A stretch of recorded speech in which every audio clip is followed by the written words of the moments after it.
You need to heal your hand quickly, or it will get worse. I didn't understand why my husband George took me on a fishing trip in a rowboat and let me drift away while he filmed me laughing on his phone. I thought maybe he wanted to make up after an argument. But as I drifted alone, scared and cold, I realized his true intentions. Thankfully, a man rescued me, saving my life. My name is Carol, and I'm 38 years old. I live with my husband George, who is 3 years older. We used to work together at the same company, but in different departments. We didn't interact much until George started visiting my department for no reason. Eventually, he asked me out to dinner, surprising me. We grew closer and got married 2 years ago, much to the surprise of everyone, especially my parents. They were overjoyed at our wedding. After living with my parents, George and I decided to get our own place, not too far from my parents' house. I'm home. Welcome back. Dinner is ready. Is that curry I smell? Yes, it is. Let's dig in quickly. Awesome, your curry is the best. I usually take care of the housework because I finish work on time and don't have to do overtime. Even when I lived with my parents, I enjoyed cooking and cleaning, so it's no trouble for me. But on weekends or when George gets off work early, he takes over. Our life as newlyweds was going really well without any problems. But about a year and a half into our marriage, things started to go downhill. One day, while we were eating, George sighed and said, "You're lucky, Carol, not having to work overtime." George is a manager and has been really busy lately, working extra hours. Worried about him, I said, "Well, my job is more routine, but you have so much responsibility because you're trusted, George. That's impressive." But my words seemed to upset him. "What do you mean by that? Don't praise me if you don't understand." We've had arguments before, but this was the first time I saw George so tired. Not knowing what else to say, I just said sorry, and George stormed off to his room without finishing dinner. I knew George was tired, so I didn't argue back, but I was surprised by his reaction. I heard his department was starting a new project, so I hoped things would get better once he wasn't so busy. But instead, our relationship got worse over the next few days. A week later, I had to stay late at work unexpectedly. I need to prepare some urgent documents by tomorrow, which might keep me at the office until after George gets back. Feeling a bit uneasy, I decided to text George just in case.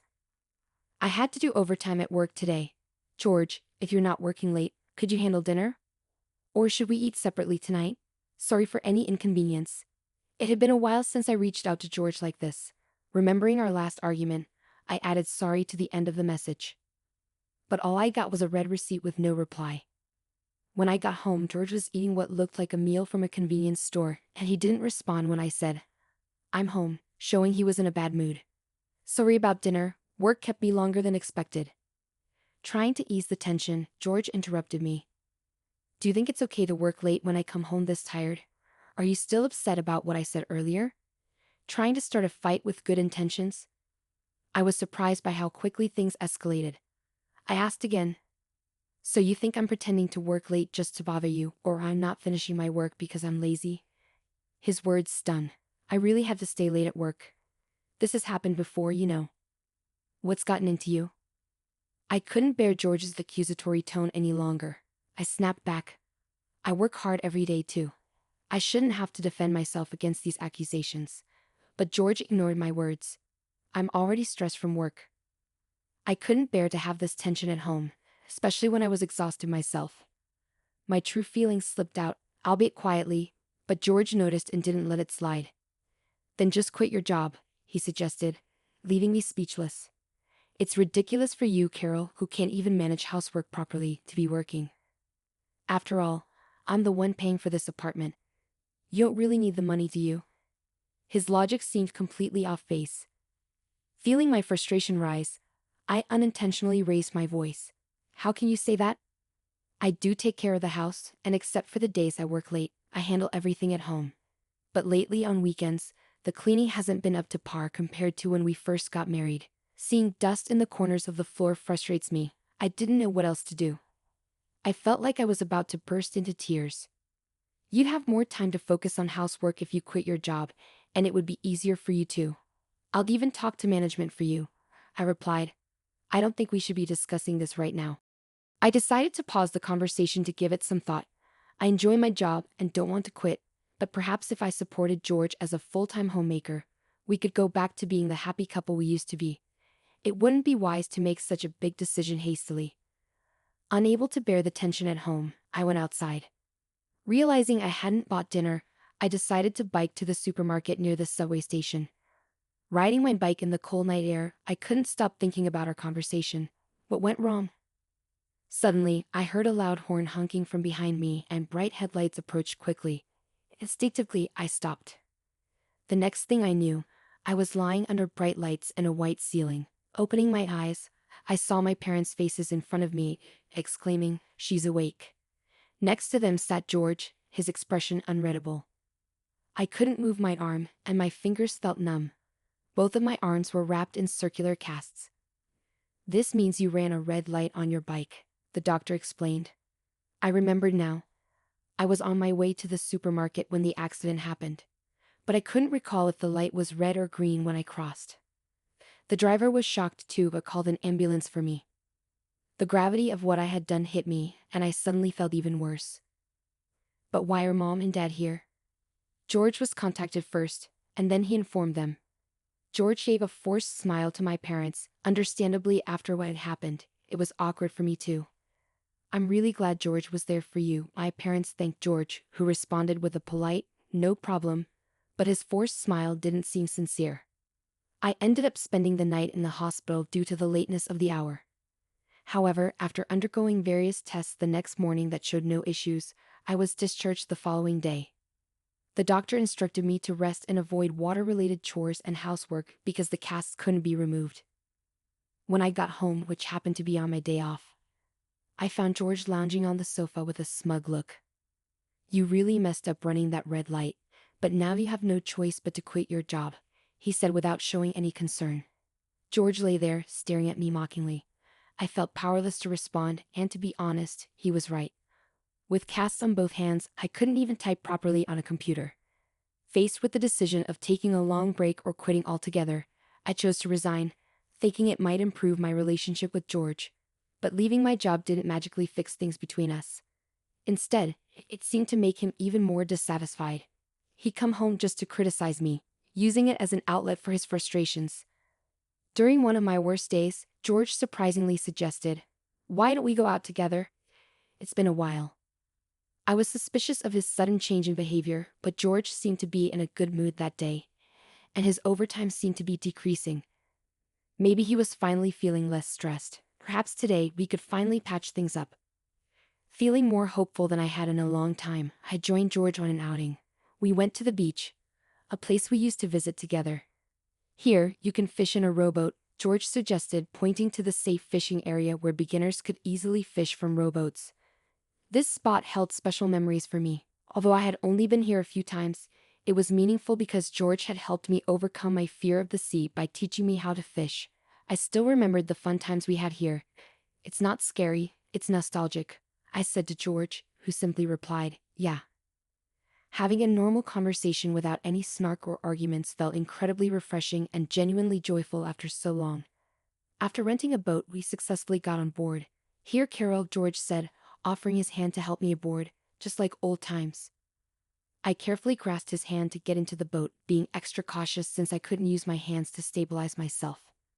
Sitting down, I was reminded of our dates before we got married, which made me happy. Now we can finally get back to how we were, I thought, hoping this outing could mend our relationship. I looked at George, who then flashed a mischievous grin and kicked the boat off. "Huh!" I exclaimed, but my voice was drowned out by the sound of the kick. With a sudden jolt, the boat shot out to sea, quickly drifting away from the dock where George stood. Even though I wasn't rowing, George took out his phone and filmed me, laughing and taunting, "You better heal that hand fast, or it's going to be bad." In that moment, I realized I had been tricked. I blamed myself.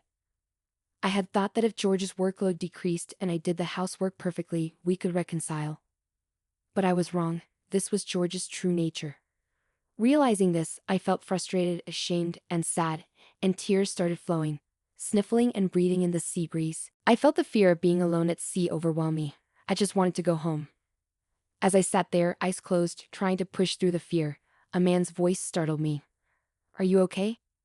You're about to drift out of the safe area, and are those casts on your arms?" There was a man. likely a father and a boy who looked a lot like him. But when our eyes met, the man exclaimed, "Oh, aren't you Carol?" with a gentle voice. I remembered him. He was Matt, George's colleague who had come to our wedding.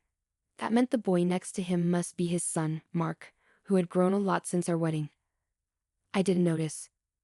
"What happened to you in that state? Weren't you in a bicycle accident?" Matt asked, clearly confused. "Yes, I was, and now I'm stuck here, unable to row. All because George put me on this boat," I explained. Matt seemed taken aback, understandably so. Being put on a boat by one's husband and left adrift at sea sounded like something out of a drama. "Let's call for help," Matt said, raising his voice and calling out to the boat rental staff. Thanks to him, I was saved, while Mark played on the beach. Through tears, I told Matt everything about George, how he had treated me, and how I ended up adrift at sea today. Gradually, Matt's face grew pained, and he cried with me. "It must have been hard," he said softly, offering a comforting word. I nodded, tears streaming down my face once again. Then Matt made a suggestion. "I've been having my own thoughts about George recently. Would you let me handle it?" After our conversation, Matt drove me home in his car.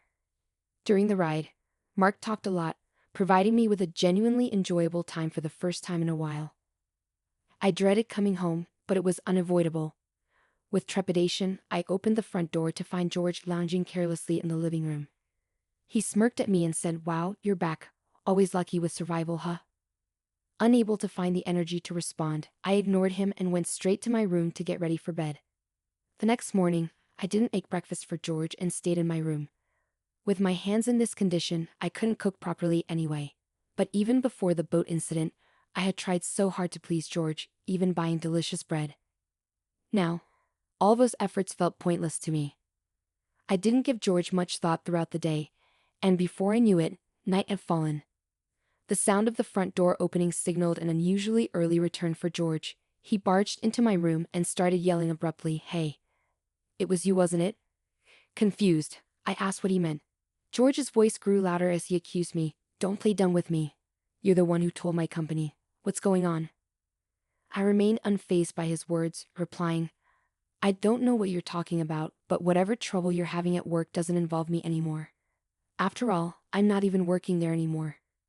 I waved off George's accusations, feeling no need to cater to him anymore. Frustrated, George stormed out of the house. The real shock came 3 days later when George, who hadn't returned home during that time, walked through the front door looking as pale as a ghost. "Carol, what should I do?" he muttered, looking lifeless as he shuffled into the room where I was relaxing. "What happened?" I asked. "I've been fired from my job," he said. "Oh really?" I replied indifferently, watching as George collapsed to the floor. I had finally made it to manager. Despite his despair, I felt no sympathy for George because I knew this was coming. This was what Matt had hinted at when he said, "Leave it to me," during our conversation by the sea. According to Matt, George's behavior at work had taken a turn for the worse recently. He was mistreating his subordinates, dumping his work on others, falsely claiming overtime, and even harassing a new female employee, among other things. However, there was no solid proof of his actions, leaving them in a difficult situation. Despite being colleagues who were promoted to manager around the same time from different departments, Matt struggled to come to terms with George's behavior. But seeing how upset I was by George's actions, Matt felt compelled to take action. He suggested I check George's computer, suspecting it held evidence of his wrongdoing since George always took his laptop home. Matt couldn't investigate it himself. I knew George's laptop password. After safely returning from the sea, I pretended to go to sleep, waited for George to fall asleep, then checked and extracted the data from his laptop, which I then sent to Matt. I never expected things to unfold so quickly. Matt, the star of the advertising department, had acted swiftly and decisively. Standing up, I went to my drawer and retrieved something specific. Then, speaking slowly, I said, "I'm sorry to bring this up while you're feeling down, but I have something important to say." George looked at me with a puzzled expression, resembling a discarded puppy. After taking a deep breath, I continued, "I want a divorce." I finally voiced my decision, handing him the filled-out divorce papers. George's face shifted from confusion to a mix of anger and sadness as he looked at me. "Why do you want divorce? Can't you show a little compassion, especially when I'm feeling so low?" he pleaded. His words left me stunned, almost tempted to throw them right back at him. I'm grateful to you for revealing your true nature, and I've already discussed this with my family, I stated firmly. This wasn't just bravado. After my ordeal at sea, I had indeed gone back home and talked with my parents. That night, Matt messaged me saying, George might come crying to you in about 3 days. It's up to you, Carol, what to do next. Reflecting on my options, I decided to confide in my parents. I laid everything out for them, holding nothing back, including the terrifying experience of being adrift at sea in a boat I couldn't row. As I recounted the events, the guilt I had been suppressing and the emotions I had bottled up overwhelmed me, and I cried. My parents, who had held George in high regard, were deeply shocked by what I revealed. However, after hearing my story, they apologized for my pain and encouraged me to proceed with the divorce. Though I had been considering it, their support helped solidify my decision. When I shared my decision with George, he paled and eventually broke down, pleading, Please don't leave me, I can't bear to lose you now. Despite his desperate plea, my resolve remained firm. You should have realized before putting me on that boat, I told George. He deflated, sitting motionless on the floor. In the past, I might have comforted him, reassuring him that everything would be okay. But now I felt nothing. My love and feelings for George had long been discarded in the sea along with that fishing boat. The divorce is final. I won't be your convenience anymore, I declared firmly, my pent-up frustration fueling my words. With that, I left George behind, motionless on the floor. I grabbed a backpack with just a few belongings I had packed the night before and left the house. The night air was cool and I felt refreshingly clear-headed as I made my way back to my parents' home. Despite George's continued pleas to stay together, I proceeded with the divorce through a lawyer recommended by my father. In just a few days, George lost everything, sinking into depression and eventually returning to his parents' house, where even his mother seemed to have lost patience with him. His mother was entirely on my side, repeatedly apologizing for her son's foolishness. I didn't have much affection for George, but I had a soft spot for his mother, which made the situation unfortunate. I've heard he's now unemployed, staying at his parents' home. It's sad to see how he could be so harsh to others yet unable to handle adversity himself. After successfully ending our relationship and receiving support throughout the process, I expressed my gratitude to Matt. Once my arms healed, I returned to work and realized how much I actually enjoyed it. I used to spend each day accommodating George, but now I cherish doing what I love, immersing myself in my work and feeling fulfilled every day. I'm eager to start anew, valuing myself and navigating life with care.